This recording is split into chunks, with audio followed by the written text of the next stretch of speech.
Hello and welcome to Ben Shatliff on Sunday, January the 22nd, 2022. This week, the reason why I've closed the blinds and using the candles and just some light is because I want to dedicate this programme and also next Sunday's programme to the victims of Nazi persecution and any other genocide that has been committed throughout the entire time of this world. Because this Thursday marks Holocaust Memorial Day, 77 years since the liberation of the Auschwitz Nazi death camp in Poland. In a few moments, I'm going to be sharing the story of a gentleman who I had the privilege to meet just a few years ago. Ziggy Schipper, who recently celebrated earlier this week his 92nd birthday, and using the Facebook page from the Holocaust Educational Trust just to go through some of Ziggy's story. Before that, though, let's just take a look at some of the main news stories which are affecting us here in Britain today. Boris Johnson, the Prime Minister, met Nusrat Ghani in 2020 over her claim that she was sacked over her Muslimness. That has come out today.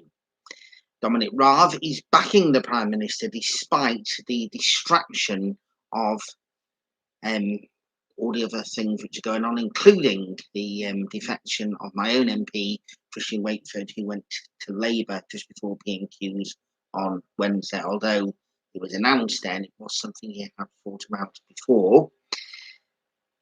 But going away from there, something else which is very, very, very serious, which is going on, and obviously I know the other things are very serious going on in this country, and of course what Nusrat Ghani is saying as well is very, very serious indeed, because there should not be any racism going on anywhere in this world.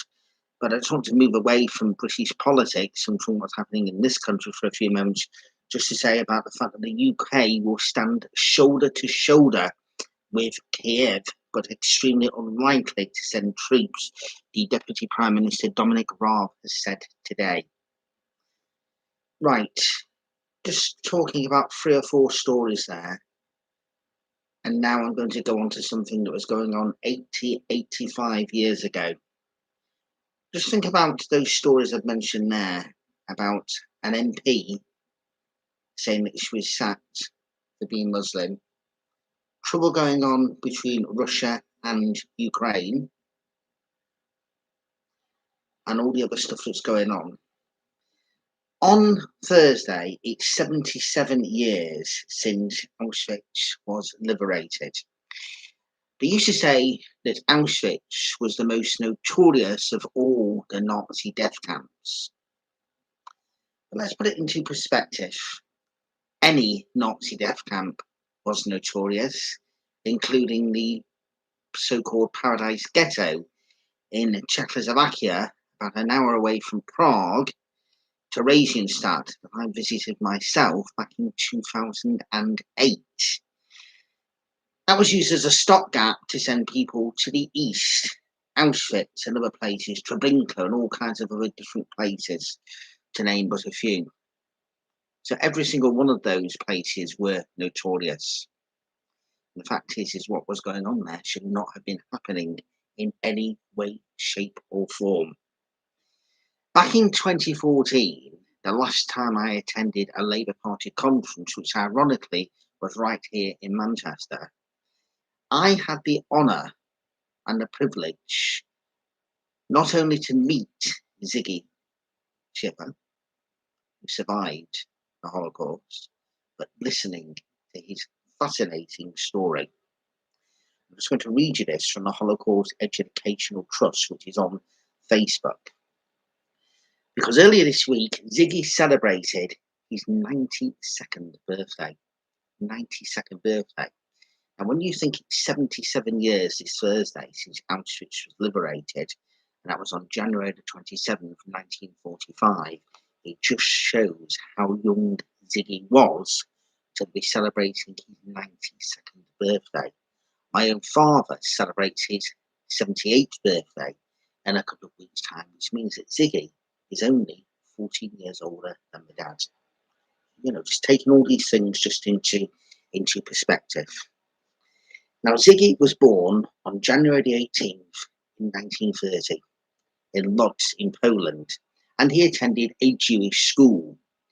When he was 5 years old, his parents divorced, and he went to live with his father and his grandparents.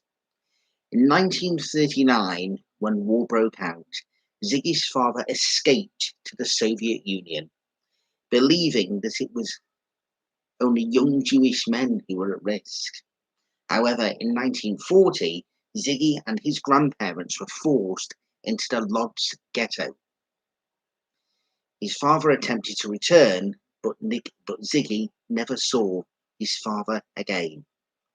Now, bearing in mind that was 1940, Ziggy was born in 1930, 10 years of age, never seeing his father again. In 1942, all children were rounded up and put on lorries to be deported from the ghetto. Ziggy managed to jump off the lorry and escape back into the ghetto, where he remained working in a metal factory until the ghetto's liquidation in 1944, bearing in mind at that stage he'd only be 14 years of age.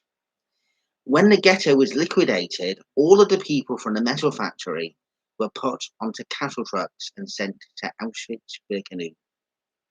On arrival, they were sent to the so-called sauna building, where they were stripped, shaved, and showered. There, a Nazi officer decided who was fit enough to work and those who should be killed immediately. Within an hour of the selection, those from Ziggy's transport who were not classed as fit for work had been murdered.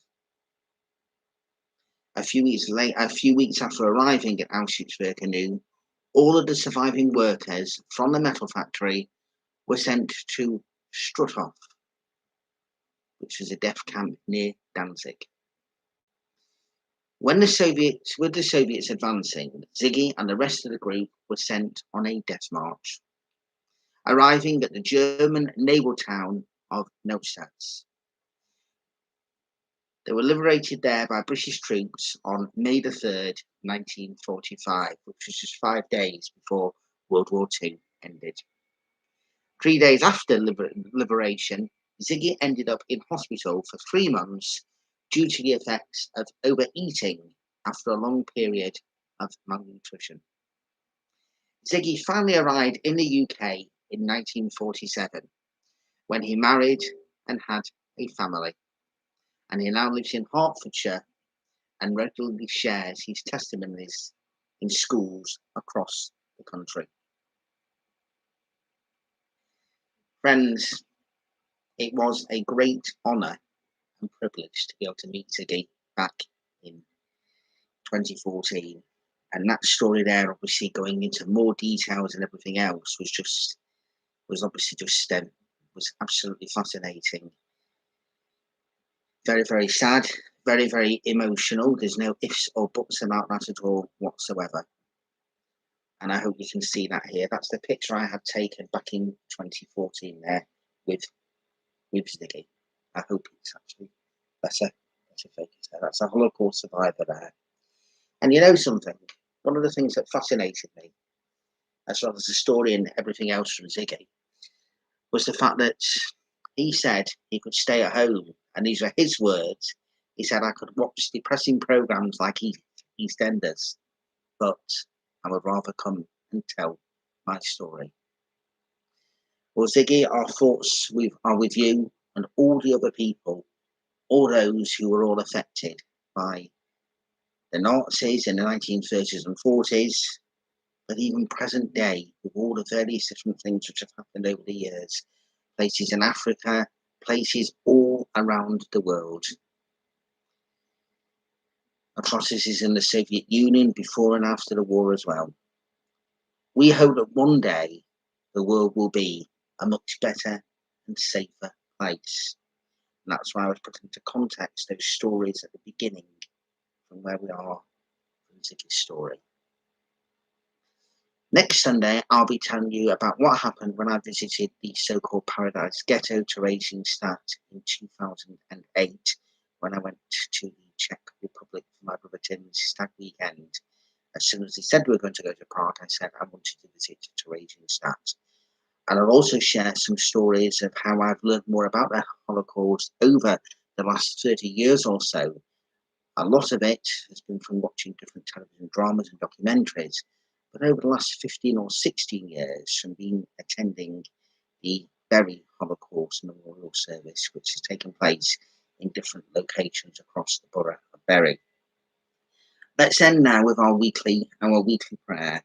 As I live each day, may I do my part to make one difference to touch one heart. And through each day, may it be my goal to encourage one mind and inspire one soul.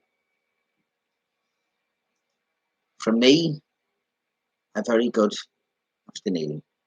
Take care and God bless.